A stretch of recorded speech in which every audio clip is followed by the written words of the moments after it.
పరిస్థితులను బట్టి కృంగిపోవలసిన అవసరం లేదు. నువ్వు ఆధ్యాత్మికమైన జీవితంలో ఎదుగుతున్నావు. నువ్వు లోక సంబంధివి కాదు, ఇప్పుడు నువ్వు దేవుని సంబంధివి. ఒకప్పుడు మన అపవాది సంబంధులమే, ఇప్పుడు దేవుని సంబంధిగా మనం ఉన్నాం. రక్షించబడి ప్రభు రక్తంలో కడగబడి ఆయన సన్నిధిలో మొర్రపెడుతూ ఆయన స్తుతిస్తూ ఉన్న జాబితాలో మనం ఉన్నప్పుడు నీకు శ్రమ వచ్చిందని నువ్వు కృంగిపోకు. లేఖనములో ఒక చక్కటి మాట ఉంది, శ్రమ దినమున నువ్వు కృంగిన ఎడల నువ్వు చేత కాని వాడవగుదువు అని. శ్రమలో కృంగిపోతున్నావేమో.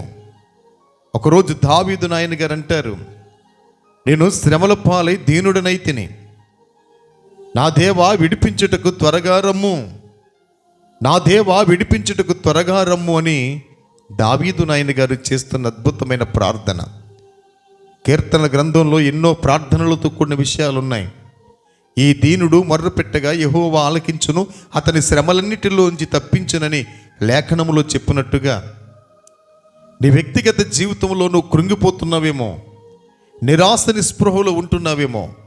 నిన్ను చూచుచున్న దేవుడున్నాడు, నీ స్థితిగతులు మార్చే దేవుడున్నాడు. హాగరు నీకేమి వచ్చినది అని ఆగరుతో దేవుని దూత చేత మాట్లాడించిన దేవుడు దేవునికి పేరు పెట్టంటుంది, చూచుచున్న దేవుడవు నీవే. దావీదంటాడు, ప్రార్థన ఆలకించువాడా. అబ్రహాం అంటాడు, యెహోవా ఈరే, ఆయనే చూచుకుంటాడు అని. ఎన్నో పేర్లు